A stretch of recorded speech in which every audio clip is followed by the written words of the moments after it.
Alhamdulillahirabbil alamin. Kembali lagi di program Ramadan Syiar Online hari ke-18. Nah, kali ini bersama saya Nur Fajriani, dan seperti hari-hari biasanya nih, kita akan bersama dan membahas pertanyaan-pertanyaan yang selalu dipertanyakan oleh masyarakat bersama Ustadz Rajamuddin Patong atau Dai Raja. Kita sambut Ustadz Dai Raja. Waalaikumsalam. Bagaimana kabarnya Ustadz hari ini? Alhamdulillah sehat walafiat. Ya, puasa lancar dan alhamdulillah saking nikmatnya puasa hari ini sampai semua longgar ke sarungku. Karena turun berat badan tuh Ustadz. Berat badan karena biar sarungku longgar semua aja. Iya. Betul. Ya Ustadz, iya. Kalau untuk hari ini Ustadz, yang tunggu akan dulu, sapa-sapa dulu. Ya untuk sapa dulu penonton. Assalamualaikum penonton setianya Tribun Timur. Tribun Timur, ya mudah-mudahan sehat selalu ya, dirahmati oleh Allah Subhanahu wa taala, dan tidak terasa beberapa hari lagi kita akan ditinggalkan bulan suci Ramadan yang dalam sebuah hadis, tapi saya belum dapatkan apakah hadisnya sahih atau hasan atau dhaif, yang mengatakan siapa yang bersedih hati akan ditinggalkan bulan suci Ramadan, maka haramallahu jasadahu 'ala niron, jasadnya akan diharamkan oleh api neraka. Kenapa? Karena belum tentu Ramadan tahun yang akan datang akan ketemu lagi. Makanya dia bersedih karena takutnya dia tidak dapatkan bulan suci Ramadan yang akan datang. Ya, seperti itu. Ya. Jadi hari ini alhamdulillah sponsor kita ini Yamaha Indonesia, kemudian Surako Jaya Abadi Motor, yang terus selalu menjadi sponsor kita, Telkom Indonesia dan PT Sejam tentunya Ustadz. Ya, oke. Ustadz, kalau untuk tema hari ini Ustadz, yang akan dibahas oleh Ustadz. Insya Allah yang saya akan sampaikan kesempatan kali ini kan kita mau hidup bahagia, kita mau hidup tenang, kita mau hidup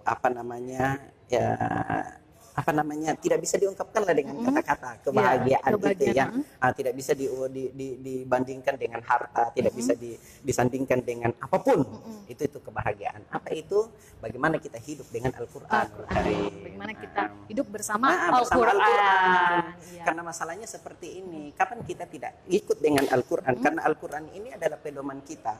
Al-Qur'an ini adalah tuntunan kita. Jadi mau selamat dunia akhirat, maka pegang Al-Quran dan hadis Rasulullah Sallallahu Alaihi Wasallam. Karena Al-Quran ini hudan linnas, petunjuk bagi manusia. Jadi petunjuk. Jadi makin duduk saya ceramah. Ya Ustaz. Oke, saya duduk, Ustaz akan melanjutkan ceramahnya. Kalau capek Ustaz bisa duduk juga. Tapi sebelumnya, Assalamualaikum warahmatullahi wabarakatuh. Tribuner yang insya Allah dirahmati oleh Allah Subhanahu wa taala, sehat jaki selalu, mudah-mudahan dalam lindungan Allah Rabbul Alamin.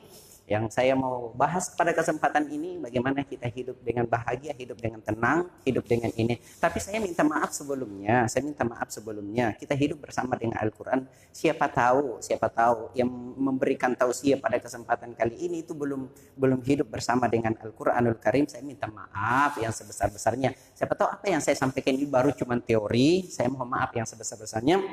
Tapi kita berusaha bagaimana caranya kita bisa hidup dengan Al-Quranul Karim. Oke coy? Itu yang paling penting. Nah, Al-Quran hudan linnas. Ya, petunjuk bagi manusia. Ya, itu sudah nyata-nyata. Mau selamat dunia akhirat, maka harus ikut dengan petunjuk. Sama Tonji ini, Mbak. Saya panggil Mbak Ririn, atau Mbak Ririn. Mbak Ririn. Mbak Ririn. Itu namanya petunjuk seperti ini. Sekarang kan canggih ini sekarang apa tuh? Misalnya mau cari tempat makan yang enak, mau cari alamat, itu kan ada Google Maps. Ada Google Maps ya. Iya, betul. Supaya tidak repot lagi cari alamat ke sana kemari, di mana itu alamatnya rumah makan yang enak, di mana rumah makan seafood yang enak, di mana itu alamat yang kita akan tuju. Sekarang kan ada sudah ada namanya Google Maps, ini alamat ini. Dengan adanya itu berarti perjalanan kita tidak ribet sekali. Iya, langsung kita dapat ada petunjuk. Nah, petunjuk ini yang membuat kita nyaman pastinya. Ya, tidak repot lagi. Di jalan anu itu di mana? Tempat makan anu itu di mana? Di mana itu? Macam-macam tuh. Dengan adanya Google Maps ini gampang sekali kita mengarahkan, sudah ada arahnya. Nah, seperti itulah Al-Quran. Al-Quran mengarahkan kita kepada jalan yang lebih baik. Jadi Al-Quran, Allah turunkan Al-Quran ke muka bumi ini bukan untuk siapa-siapa. Tapi untuk manusia. Saking sayangnya Allah kepada kita. Makanya seandainya Al-Quran itu, maka dalam surah Al-Hasyr itu kalau tidak salah, Al-Hasyr ayat 21 dikatakan, juz 28 kalau tidak salah dikatakan, "Law anzalna hadzal Qur'ana 'ala jabalin la ra'aitahu khashi'an mutasaddian min khasyatillah." Seandainya Al-Qur'an itu diturunkan kepada gunung, maka gunung itu akan tunduk, akan terpecah belah saking takutnya kepada Allah Subhanahu wa taala. Itu gunung takut kepada Allah. Saking dahsyatnya ini Al-Qur'an. Tapi kenapa Allah turunkan kepada manusia? Karena justru manusia ini punya hati. Yang hati ini kan daging gini hati. Tapi kapan hati ini tidak ikut dengan Al-Quran, tidak sesuai dengan petunjuk Al-Quran dan Al-Quranul Karim, maka dia itu lebih keras daripada gunung. Ya. Makanya kenapa banyak orang yang tersesat? Ya, karena tidak mau ikut Al-Quran dan hadis. Karena ini petunjuk. Ya. Seandainya dia mau kembali pada Al-Quran dan hadis Rasulullah SAW, hatinya pasti akan tenang. Hatinya pasti akan bahagia. Coba kita lihat berapa banyak orang yang hidupnya kaya raya, ia punya jabatan, apa yang diinginkan ada, semua fasilitas ada, tapi hidupnya tidak tenang. Ya, Ustaz, dia mau apakan ini hartanya? Mau kemana dia? Sampai kan ada itu artis dulu itu Marilyn Monroe, kalau tidak salah itu kenal Marilyn Monroe. Makassar, Ustaz. Marilyn Monroe orang Amerika. Amerika Monroe, kayak Makassar. Itu jalan Andi Tonro, kita sambaran. Ini Marilyn Monroe, seorang penyanyi artis yang luar biasa kehidupannya. Apa yang diinginkan ada. Tapi karena tidak kembali pada Al-Quran dan hadis Rasulullah, tidak ikut petunjuk Allah Subhanahu wa taala, maka dia tidak tahu mau dikemanakan ini hartanya. Sampai itu dalam sebuah, dan saya baca itu, dia minum obat penghilang penenang itu sampai dia meninggal. Kenapa? Karena dia tidak tahu mau kemana dia tujuan hidupnya ini. Nah, seandainya dia kembali pada Al-Quran dan hadis Rasulullah SAW, dia mau ikuti petunjuk Allah Subhanahu wa taala, maka yakin dan percaya kehidupannya pasti akan tenang. Seperti itu. Oke, coy. Iya, oke, coy.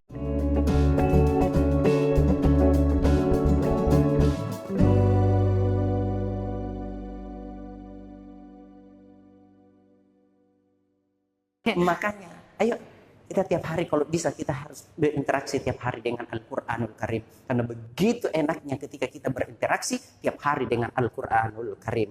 Dialog dengan Allah Subhanahu wa taala. Dan ini salah satu bentuk kecintaan kita kepada Allah Subhanahu wa taala. Ibnu Mas'ud, kenal Ibnu Mas'ud? Tidak, Ustaz. Oh, saya kira kenal. Nah, Ibnu Mas'ud radhiyallahu anhu mengatakan seperti ini. Janganlah engkau mengatakan cinta kepada Allah kalau engkau belum cinta kepada Al-Quran. Kalau engkau cinta kepada Al-Quran, berarti engkau sudah cinta kepada Allah Subhanahu wa taala. Seberapa besar Anda berdialog dengan Allah, seberapa besar Anda membaca Al-Quran tiap hari, maka sebesar itu pula cinta engkau kepada Allah Subhanahu wa taala. Makanya biasakan tiap hari kita baca Al-Quran agar diberi petunjuk, Ustaz, ya. Supaya hidup kita ini tenang, hidup kita ini bahagia, ya. Tidak bisa diukur dengan harta. Allah berikan harta kepada kita, oh ya alhamdulillah. Nah, kan seperti itu. Jadi memang Al-Quran ini diatur memang dalam kehidupan ini, mulai dari yang sekecil-kecilnya sampai yang sebesar-besarnya. Nah, diatur. Jadi kalau tidak mau ikut aturan ini biasa tersesat orang. Betul, tidak ikut ke Google Maps. Google Maps bilang belok kanan terus kita ujung-ujungnya sampai di pantai. Iya, betul, Padahal mau ke cendrawasih seumpama kan seperti itu. Nah, itu. Nah, kalau seperti itulah Al-Quran. Kalau kita tidak ikuti Al-Quran, Al-Quran kan menjelaskan semuanya. Nah, mau kita bicara masalah pernikahan, ada dalam Al-Quran. Iya, ada dalam Al-Quran. Iya. Mau saking luar biasanya ini Al-Quran. Al-Quran itu betul-betul memperhatikan yang sekecil-kecilnya. Contoh ya. Saking diperhatikannya itu syahwat sampai Allah mengatakan masna wa thulatha wa ruba. Ya. Kau bisa menikah 2, 3 sampai 4. Yes. Saking diperhatikannya itu syahwat. Kenapa diperhatikan itu syahwat? Jangan sampai syahwat ini, nafsu kita itu kita larikan kepada hal-hal yang tidak sesuai dengan ajarannya. Kan seperti itu. Itu dalam Al-Quran. Jadi kompleks sekali memang ini Al-Quran. Kalau yang penting kita mau ikut dengan aturan Al-Quran, kita mau hidup dengan tuntunan Al-Quranul Karim ini, yakin percaya, pasti hidup kita tenang. Mau bicara masalah puasa, ada dalam Al-Quran. Ya. Mau bicara masalah jual beli supaya tidak ada yang saling menipu, ada dalam Al-Quran. Mau bicara masalah utang piutang, ada dalam Al-Quran, surah Al-Baqarah. Mau bicara masalah riba, ada dalam Al-Quran. Itu semua dibahas. Mau kehidupan bertetangga, dibahas dalam Al-Quran. Ya, itu semua dibahas dalam Al-Quran. Jadi kita tidak usah repot-repot. Saking sayangnya Allah kepada kita, maka Allah menurunkan Al-Quran untuk apa itu? Hudal linnas, petunjuk bagi manusia. Seperti itu, Coy. Ya, betul, Ustaz. Jadi hal-hal kecil apapun itu ada jawabannya kalau kita dengan membaca Al-Quran. Betul. Akan semakin mudah, Ustaz. Akan semakin mudah. Jadi memang Al-Quran bukan untuk mempersulit kita, tapi mempermudah kita. Memberi petunjuk arah. Allah sayang sama kita. Jangan berbuat seperti itu. Kalau kamu berbuat seperti itu, akan akibatnya seperti ini. Allah atur. Seperti itu. Iya, Ustaz. Iya. Oke, mantap. Duduk kita dulu, Ustaz.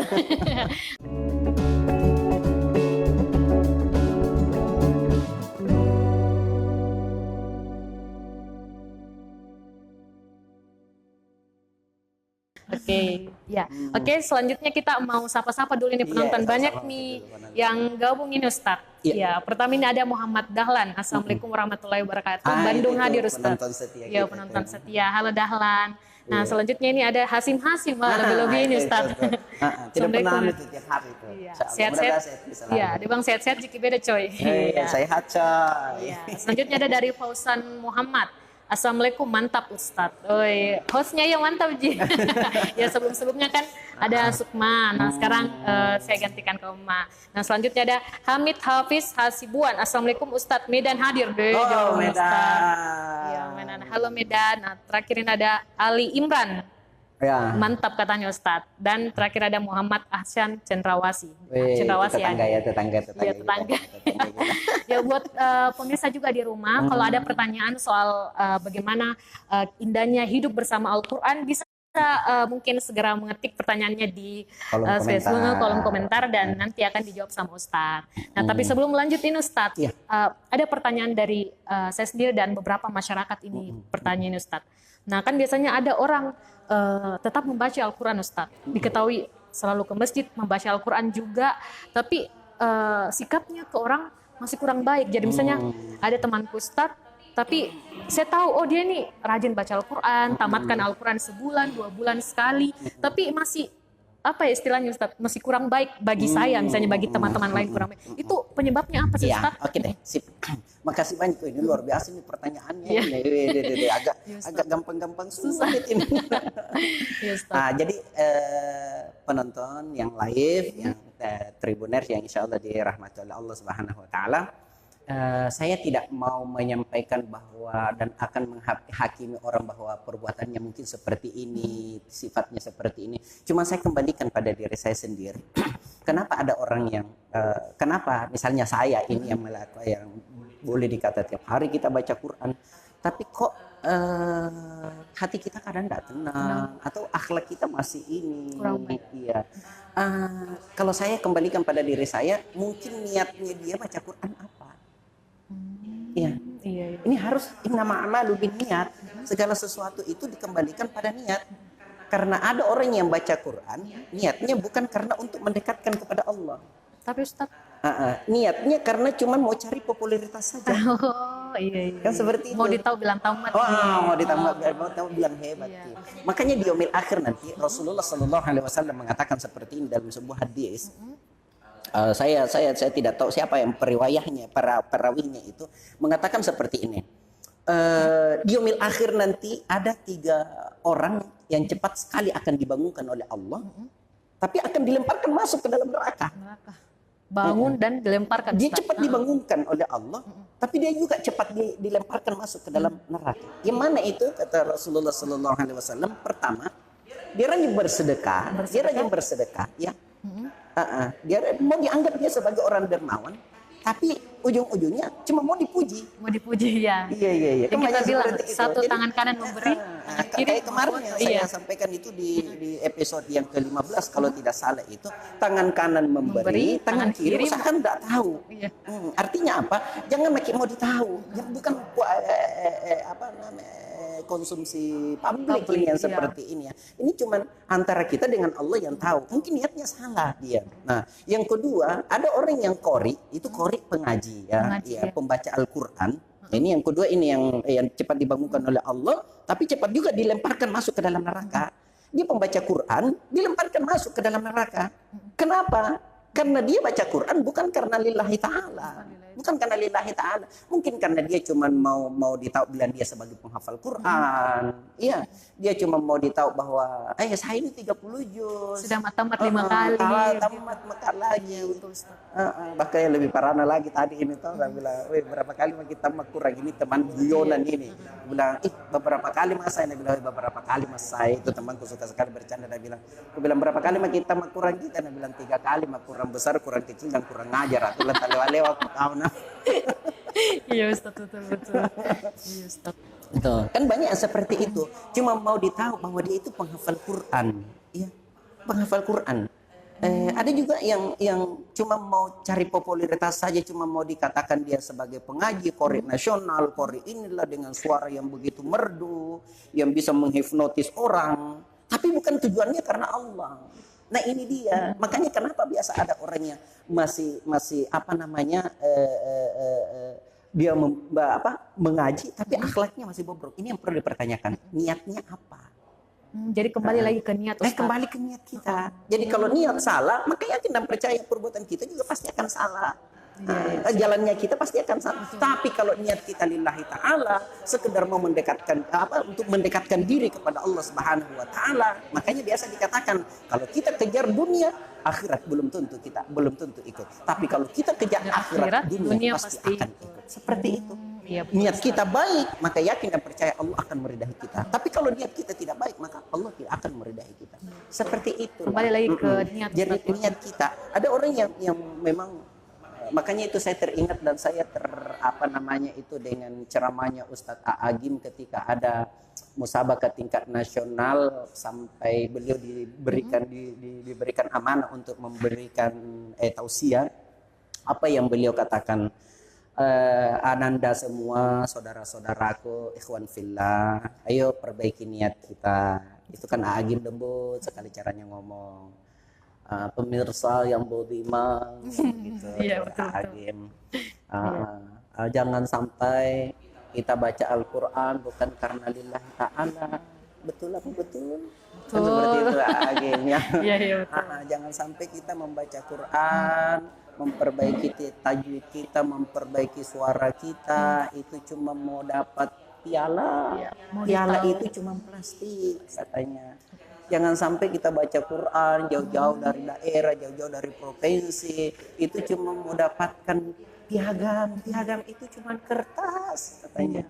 Jangan sampai kita mau baca Quran perindah, perelok suara kita, itu cuma mau dapat uang, itu cuma seberapa. Akan habis. Makanya ayo, apapun yang kita lakukan, perbaiki niat kita. Pasti Allah akan meridai kita. Betul apa betul? Nah, begitu tuh Agim. Iya. Seperti itu Mas Sukma.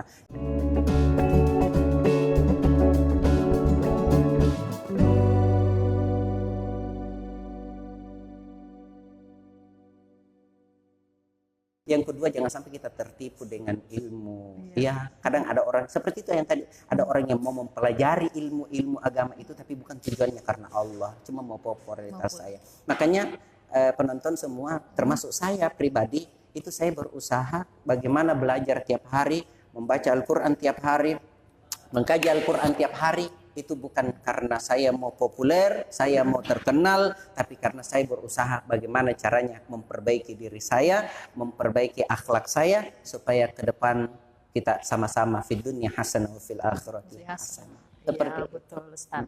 Ya, kita lanjut lagi nih Ustadz, untuk sapa-sapa pemirsa di rumah. Ini ada dari Apokalipto.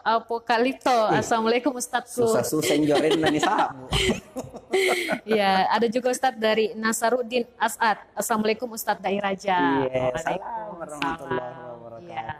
Mungkin untuk pemirsa di rumah, kalau ada pertanyaan-pertanyaan yang mengganjal di hati soal kebersamaan bersama Al-Quran, mungkin bisa mengetik di kolom komentar, nanti akan dijawab oleh Ustadz. Ya, mungkin bisa dilanjut Ustadz. Saya lanjutkan lagi.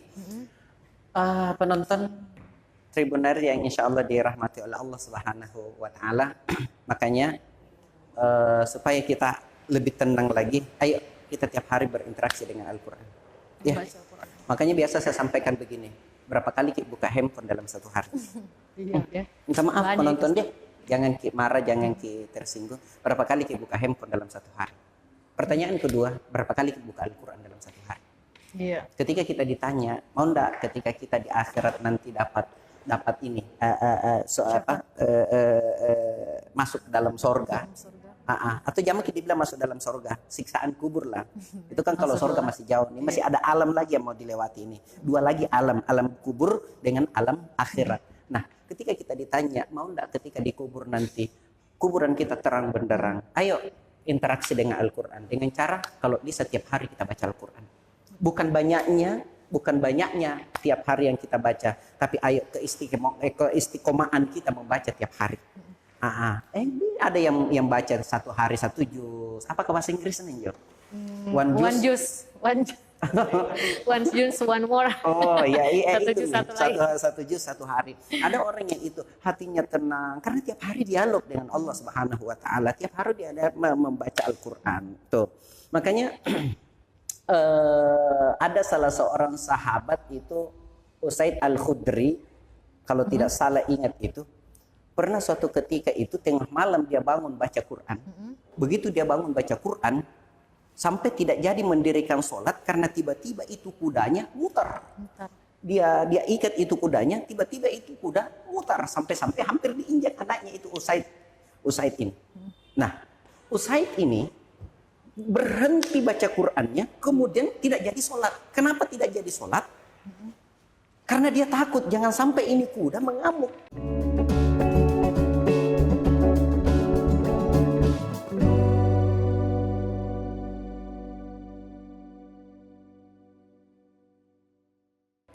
Begitu pagi beliau melapor kepada Rasulullah Sallallahu Alaihi Wasallam. Ya Rasulullah, semalam begitu saya baca Quran, itu kuda saya sampai berkeliling hampir diinjak anak saya. Apa kata Rasulullah Sallallahu Alaihi Wasallam? Seandainya engkau lanjutkan bacaan Quranmu itu malaikat turun mendengarkan bacaan Quranmu.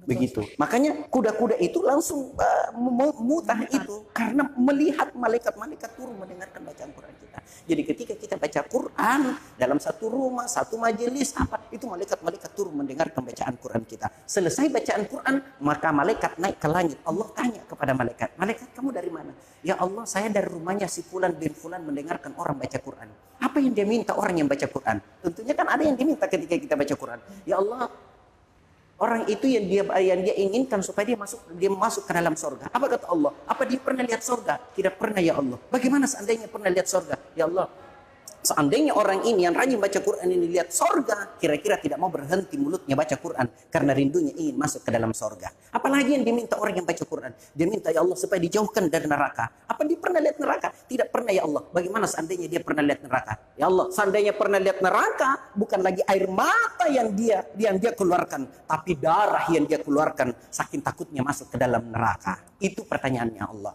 Apalagi yang dia minta? Apalagi yang dia minta kata Allah? Dia minta ya Allah supaya diberikan ketenangan, sakinah di dalam dirinya. Itu kan yang kita cari. Makanya ketika kita baca Quran, hati kita tenang, hati kita bahagia. Hati kita tidak bisalah disandingkan dengan apapun, mau harta, mau jabatan. Makanya biasa saya sampaikan, harta membuat kita bahagia. Tapi bukan jaminan kalau harta ini akan melanggengkan kebahagiaan kita. Jabatan membuat bahagia. Siapa yang tidak bahagia punya harta? punya jabatan, semua orang bahagia. Tapi ingat sekali lagi, bukan jaminan kalau ini akan melanggengkan kebahagiaan kita. Yang membuat kita bahagia cuma satu kata Allah. Apa itu? Ala bizikrillah tatmainnul qulub. Dengan mengingat kepada Allah, hati tenang, hati bahagia. Itu yang pertama. Ayo interaksi dengan Al-Quran dengan apa? Membaca tiap hari. Ya, jangan kita pernah bosan-bosan. Kita baca tiap hari. Ya, lebih ini karena lebih utamakanlah dulu baca Al-Quran daripada balas WA. Lihat yang lain. Betul, ya, karena ini adalah pedoman hidup kita. Yang kedua, apa yang kita lakukan lagi supaya kita dalam kehidupan ini berinteraksi? Mengkaji Al-Quran. Bagaimana caranya mengkaji Al-Quran? Ya, sambil kita baca Al-Quran, ayo baca-baca tuh artinya. Oh, betul. Artinya seperti ini. Kalau ini menyangkut masalah ini seperti ini artinya. Kalau kita sudah mengkaji seperti ini, pahami Al-Quran. Pahami maknanya. Setelah kita pahami maknanya, action. Lakukan. Apa itu? Lakukan. Ya, betul, Ustaz. Makanya kenapa banyak orang yang baca Al-Quran tapi akhlaknya masih bobrok? Karena dia tidak lakukan, dia tidak action, dia tidak amalkan. Ini pengamalan yang penting. Dia baca Al-Quran. Janganlah kamu suka menceritakan aib seseorang, karena menceritakan aib seseorang itu sama halnya dengan memakan bangkai saudara sendiri. Nggak tahu, Ji. Nggak tahu, Ji. Tapi sebentar itu Nabi bilang, habis itu sih, wah, jam aku cerita itu, jam aku itu ya, ada, tuh kan. Baru kalau nak celah orang buka di tangan dan menunjuk kadang bibir mami. Ya mana itu? Itu yang. Nah ini yang banyak seperti ini. Biarlah sedikitlah yang kita kaji, yang kita pahami. Yang penting kita bisa amalkan. Jangan makin dulu keseluruhan. Tas sedikit mau dulu. Tas 1 ayat, 2 ayat. Misalnya. Setelah itu kita action. Kita amalkan dalam kehidupan sehari-hari. Pasti tenang. Makanya orang yang hidup dengan Al-Quran itu pasti kehidupannya dia tenang. Tenang, Ustaz. Dia bisa mengatasi persoalannya. Persoalan apapun yang Allah berikan dia bisa atasi. Karena dia beranggapan, itu semua kan sudah diatur oleh Allah. Kenapa mesti saya pusing-pusing yang seperti itu? Seperti itu. Nah, kemudian Al-Quran ini kan bisa ya mau koan itu kan Allah sudah atur semua. Iya, ada Allah yang ngatur. Iya, biasa itu ada kata-kata begitu, Ustaz. Iya.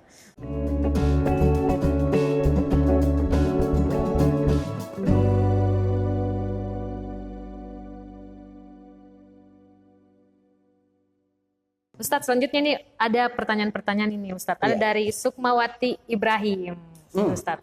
Pertanyaannya, apa bedanya kalau kita baca Al-Quran di smartphone sama baca Al-Quran langsung, Ustadz? Sama jika pahalanya kan sekarang serba teknologi canggih. Serba teknologi, ya. Ini kan ada mushaf. Ini kalau Al-Quran ini mushaf, ya anggaplah ini Al-Quran. Ini kalam Allah, di dalamnya kalam Allah, perkataan Allah. Terus yang ada di smartphone itu kan kalam Allah juga, kan seperti itu. Bedanya cuman ada yang dalam handphone, ada dalam mushaf. Ya sama. Saya rasa seperti itu. Ada lagi yang bertanya, Ustadz, bisa enggak kalau smartphone itu walaupun ada Al-Qurannya itu saya bawa masuk dalam WC? Nah, kalau mushaf enggak boleh, karena ini dalam bentuk kitab. Ya, seperti itu. Kalau smartphone enggak boleh. Bisa dibawa masuk. Kenapa? Karena itu cuma dimasukkan sebagai aplikasi di dalam. Nah, sama dengan otak kita ini. Otak kita kan ini, otak kita, kepala kita. Di dalamnya ada Al-Quran.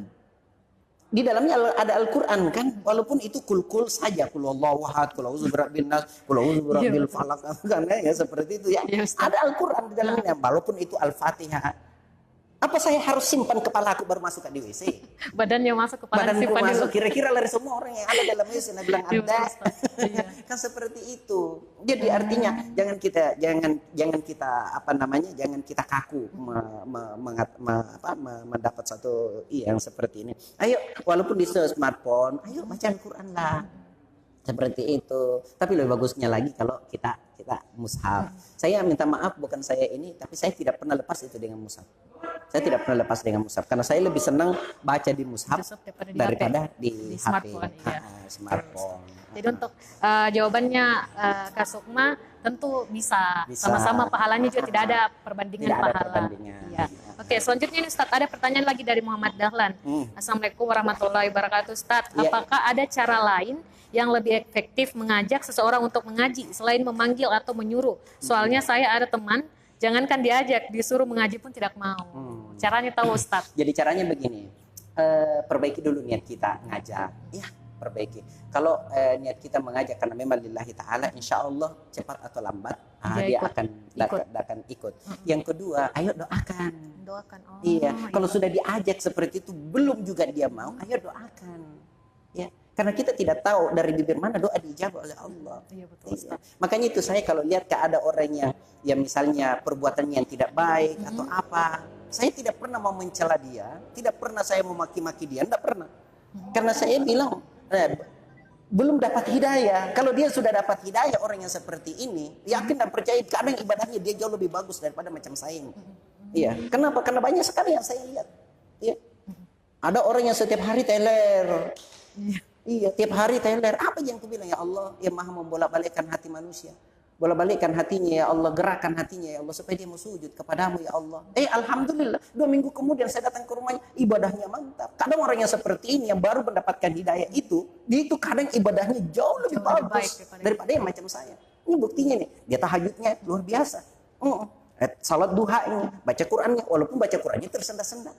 Nah, tapi saya bilang tenang aja, ada 2 pahala yang didapat bagi orang yang bacaannya tersendat-sendat. Yang pertama bacaan karena ada kemauan untuk baca Quran, yang kedua kemauan tersendat-sendatnya. Jadi biar tersendat-sendat dikasih tunjuk pahala. Pasti bertanya lagi, Ustaz, bagaimana bagi orang yang sudah lancar Al-Quran? Bagi orang yang lancar baca Al-Quran akan ada 2 malaikat akan bersanding dengan malaikat. Dijaga 2 malaikat. Iya, itu luar biasa. Jadi luar biasa sekali nih. Luar biasa sekali ini Ustaz. Kekuatannya Al-Quran. Kekuatannya Al-Quran lebih kuat daripada Google Maps untuk mengarahkan kita ke jalan yang benar. Jadi kalau memang selamat, mungkin selamat dunia akhirat, maka ayo kembali pada Al-Quran dan hadis Rasulullah Sallallahu Alaihi Wasallam. Pasti kehidupan kita akan baik karena Al-Quran itu petunjuk. Iya betul. Nah, yang kedua Al-Quran itu adalah Al-Furqan. Iya.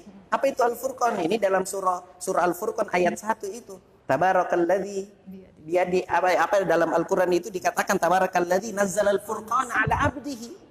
Al-Quran itu adalah pembeda kepada hambanya. Jadi dia bisa membedakan yang mana yang baik, yang mana yang buruk. Seperti itu. Yang ketiga, bahwa Al-Quran itu adalah syifa, obat. Lagi galau. Iya, baca Al-Quran. Kan namanya manusia itu punya masalah. Yang namanya manusia punya masalah. Supaya kita tidak larut dalam masalah itu. Ini yang kita inginkan. Namanya manusia, sekali lagi, pasti punya masalah. Kita menginginkan di kehidupan ini, masalah itu tidak berlarut-larut. Bagaimana caranya? Baca Al-Quran. Pasti tenang perasaan kita. Obat juga ternyata Ustaz. Obat kegalauan ini tidak bisa didapat. Obat kegalauan, baik itu buat obat jasmani maupun rohani kita. Jadi luar biasa sekali. Luar biasa. Makanya Al-Quran itu sangat luar biasa bagi kita. Makanya jadikan Al-Quran pedoman kita. Insya Allah fid dunya hasanah wa fil akhirati hasanah, pastinya wa qina adzabannar. Makanya Mbak Rin ya. Iya, minta maaf. Mbak Rin, inilah kemujizatannya Al-Quran yang Allah turunkan ke muka bumi ini, apalagi di bulan Ramadan. Kembali saya sampaikan, Allah menurunkan Al-Quran di bulan Ramadan. Allah jadikan bulan Ramadan sebagai Sayyidus Syuhur, pemimpin dari semua bulan. Lebih baik dari 1000 bulan. Allah turunkan Al-Quran lewat malaikat Jibril. Allah angkat derajatnya malaikat Jibril, Sayyidul Malaika, pemimpin dari semua malaikat. Allah turunkan kepada Rasulullah Sallallahu Alaihi Wasallam. Allah angkat derajatnya Rasulullah, kekasihnya, dengan namanya Sayyidul Anbiya, pemimpin dari semua nabi. Allah turunkan malam Jumat. Allah angkat malam Jumat itu menjadi Sayyidul Ayyam. Itu luar biasanya. Luar biasa sekali. Makanya interaksilah dengan Al-Quran tiap hari. Insya Allah tenang hidup kita, bahagia hidup kita, tentram hidup kita. Masalah apapun yang masuk dalam diri kita, kita tidak bakalan goyah. Kenapa? Ada Al-Quran dalam hati. Oke coy. Jadi ini masih ada 12 hari nih Ramadan, Ustaz. Masih bisa orang yang belum membaca Al-Quran mungkin bisa udah memulai dan selesaikan di akhir Ramadan. Mudah-mudahan bisa kita khatamkan Al-Quran. Jangan sampai kayak temanku tadi, Nabi bilang 3 kali mah khatam Quran. Aku bilang, hebatnya itu. Nabi bilang kurang kecil, kurang besar, kurang ajar. Aku bilang tak lewat-lewat kok. Iya betul Ustaz. Ya. Ya. Ustadz mungkin karena sudah hampir berbuka puasa nih Ustadz. Jadi Sudah mungkin hampir buka puasa. ceramah hari ini kita akhiri. Untuk pemirsa di rumah terima kasih atas yang telah bergabung dan tentu besok Ustadz masih Insya ada Allah lagi masih ada Ramadan besok. Siar. Tapi untuk temanya besok Ustadz masih Iya. dirahasiakan? Rahasia. Rahasia. Ini namanya rahasia nggak boleh dulu Iya, diungkapkan. mantap. Jadi kalau untuk teman-teman di rumah, kalau mungkin penasaran besok Ustadz akan bawa ceramah apa lagi, jangan lupa besok untuk bergabung kembali di Ramadan Syiar online bersama Tribun Jadi, Timur. kesimpulannya, mau bahagia dunia akhirat, Baca jadikan Al-Quran sebagai petunjuk kita, jadikan Al-Quran sebagai Al-Furqan pembeda, dan jadikan Al-Quran sebagai obat Obat. dalam kehidupan Dalam kita kehidupan, sehari-hari. iya. Oke, Cahai, pasti bahagia Pasti dunia bahagia. akhirat. Luar biasa Seperti sekali ya, itu. iya. Ya mungkin saya Ririn Ustadz undur diri dan Saya Dai Raja. kita juga undur diri dan Insyaallah. teman-teman semuanya sampai jumpa di Ramadan Syiar selanjutnya. Di episode yang ke-19. 19, ya. Oke, coy. Wassalamualaikum warahmatullahi warahmatullahi wabarakatuh. Selamat Ki dan selamat berbuka puasa. Sip.